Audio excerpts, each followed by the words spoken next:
चलिए दोस्तों, आज हम ध्वनि से संबंधित कुछ महत्वपूर्ण प्रश्नों को हल करते हैं। तो पहला प्रश्न है कि ध्वनि संचरित हो सकती है केवल ठोसों में, चढ़ने केवल द्रवों में, केवल वायु या गैसों में, ठोस द्रव या गैसों में। देखिए यहाँ पर ये जो है ये चढ़ना गलत लिखा हुआ है, ये हो जाएगा केवल द्रवों में। तो ध्वनि का संचरण किस में हो सकता है? ठोस, द्रव और गैस तीनों में ही होता है। सी ऑप्शन सी हो जाएगा, सॉरी डी ऑप्शन सी हो जाएगा।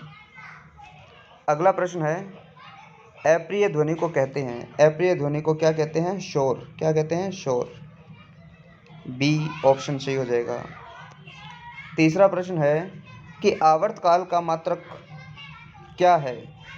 आवर्तकाल का मात्रक क्या है? आवर्तकाल है वो सेकंड में मापा जाता है, टाइम में मापा जाता है। तो सी ऑप्शन सही हो जाएगा। चौथा है, इनमें किसके आवाज़ की आवृत्ति सबसे अधिक है? आवृत्ति का मतलब फ्रीक्वेंसी। तो सबसे ज़्यादा आवृत्ति जो है वो छोटी बच्ची की आवाज़ में ही होती है। छोटी बच्ची की आवाज़ ज़्यादा तीखी होती है, आवृत्ति। और जिसकी आवृत्ति अधिक होती है उसका तारत्व भी अधिक होता है, याद रखना। तारत्व आवृत्ति पर निर्भर करता है। तो छोटे बच्चे की आवाज़ ज़्यादा महीन होगी, ज़्यादा तारत्व होगा, क्योंकि उसकी आवृत्ति अधिक है। अगला प्रश्न है, पराश्रव्य ध्वनि की आवृत्ति कितनी होती है? पराश्रव्य जो ध्वनि होती है वो 20,000 हर्ट्ज से अधिक की ध्वनि क्या कहलाती है? पराश्रविक। देखिए, मनुष्य की जो परास होती है वो 20 हर्ट्ज से लेकर के 20,000 हर्ट्ज तक की होती है। इतनी ध्वनि की परास को है मनुष्य सुन सकता है। 20,000 हर्ट्ज से अधिक की ध्वनि होगी तो वो कैसी होगी? पराश्रविक। और 20 हर्ट्ज से कम की होगी तो उसे कहेंगे अश्रव्य। उसको हम सुन नहीं सकते। 20 हर्ट्ज से कम की ध्वनि को हम सुन नहीं सकते, और 20,000 हर्ट्ज से अधिक की ध्वनि को भी हम नहीं सुन सकते। वो पराश्रविक ध्वनि हो जाएगी, और 20 हर्ट्ज से कम होगी वो अश्रव्य ध्वनि हो जाएगी।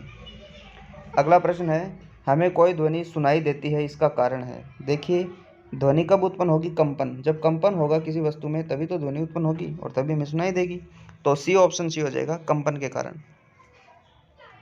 मानव के कानों के लिए श्रव्यता परास है, अभी बताया था। 20 हर्ट्ज से लेकर के 20,000 हर्ट्ज तक की ध्वनि को मनुष्य के कान सुन सकते हैं। ए ऑप्शन सही हो जाएगा। अगला प्रश्न है कि अश्रव्य ध्वनि की आवृत्ति कितनी होती है? तो अभी बताया था 20 हर्ट्ज से कम की ध्वनि को मनुष्य के कान नहीं सुन सकते, इसे अश्रव्य ध्वनि कहते हैं। तो 20 हर्ट्ज से कम की ध्वनि को मनुष्य के कान नहीं सुन सकते, इसे अश्रव्य ध्वनि कहते हैं। अगला प्रश्न है कि कंपन आयाम का ऐसा ही मात्रक होता है। देखिए, कंपन क्या होता है? देखिए, ये एक बेस लाइन है, यहाँ से कोई कण जो है वो कंपन करेगा या तरंग है वो उत्पन्न होगी। तो इस प्रकार है वो, ये जो अपनी बेस लाइन से अपनी मध्य स्थान से जितनी ऊंचाई पर कोई तरंग उठती है उसे क्या कहते हैं? आयाम। इसी प्रकार ये नीचे की तरफ जितनी उठी अपनी बेस लाइन से जितनी ऊंची, ये क्या है? आयाम है। इसको किस में मापते हैं? ये एक दूरी है तो इसको मीटर में मापेंगे। किलोग्राम से ऑप्शन सही नहीं है, सेकंड भी सही नहीं है, तो इसके ये दूरी है तो इसको मीटर में ही मापेंगे या फिर सेंटीमीटर में मापेंगे। तो दूरी का जो मात्रक होगा वही इसका आंसर होगा। ऐसा ही मात्रक, फिर ऐसा ही पूछा है तो मीटर ऑप्शन सही हो जाएगा, ए ऑप्शन सही हो जाएगा। अगला प्रश्न है कि आवर्ती का मात्रक है। आवर्ती किस में मापते हैं? हर्ट्ज में। किसमें? हर्ट्ज में। सी ऑप्शन सही हो जाएगा। आवर्ती का मात्रक हर्ट्ज। 11वां है कि ध्वनि की प्रबलता किस कारक पर निर्भर करती है? ध्वनि की जो प्रबलता होती है वह आयाम पर निर्भर करती है। ध्वनि की प्रबलता आयाम पर निर्भर करती है, प्रबलता। और याद रखना, प्रबलता का मात्रक क्या होता है? डेसिबल होता है। और आवर्ती का मात्रक क्या है? हर्ट्ज। आवर्ती पर क्या निर्भर करता है? तारत्व निर्भर करता है।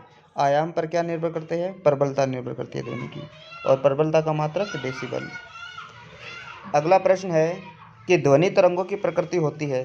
याद रखना बच्चों, ध्वनि की तरंग जो है उसकी प्रकृति अनुदैर्घ्य होती है। कैसी होती है? अनुदैर्घ्य। अगला प्रश्न है कि प्राश्रव्य तरंगें मनुष्य द्वारा सुनी जा सकती है, नहीं सुनी जा सकती, कभी कभी सुनी जा सकती है, इनमें से कोई नहीं। देखिए प्राश्रव्य ध्वनि जो है मनुष्य के कानों द्वारा नहीं सुनी जा सकती। ये 20,000 हर्ट्ज से अधिक की ध्वनि है जिनको मनुष्य के कान नहीं सुन सकते। इनको कुत्ता सुन सकता है, चमगादड़ सुन सकते हैं। प्राश्रव्य ध्वनि को ये जानवर सुन सकते हैं, मनुष्य के कान नहीं सुन सकते। अगला प्रश्न है कि शिकार पर पक्षियों या बाधाओं का पता लगाने के लिए चमगादड़ अथवा डॉल्फिन किस परिघटना का उपयोग करते हैं? ये करते हैं प्रतिध्वनि का। प्रतिध्वनि के द्वारा है वो अपनी बाधाओं का या शिकार का है वो पता लगाते हैं चमगादड़। ये ध्वनि उत्पन्न करते हैं और पता लगाते हैं कि अपना उनका शिकार जो है वो कितनी दूरी पर स्थित है। और ये कौन सी साउंड का उपयोग करते हैं? प्राश्रविक। 20,000 हर्ट्ज से अधिक की ध्वनि को ये सुन सकते हैं। तो ये प्रतिध्वनि का उपयोग करके अपने शिकारी और बाधाओं का पता लगाते हैं। अगला प्रश्न है कि चंद्रमा पर धरातल से दूर विस्फोट सुनाई नहीं देता। सुनाई इसलिए नहीं देता क्योंकि चंद्रमा पर क्या नहीं है? वायुमंडल नहीं है। वायुमंडल की अनुपस्थिति के कारण चंद्रमा पर कोई विस्फोट हो तो वो उस धरातल से दूर है वो सुनाई नहीं देता है।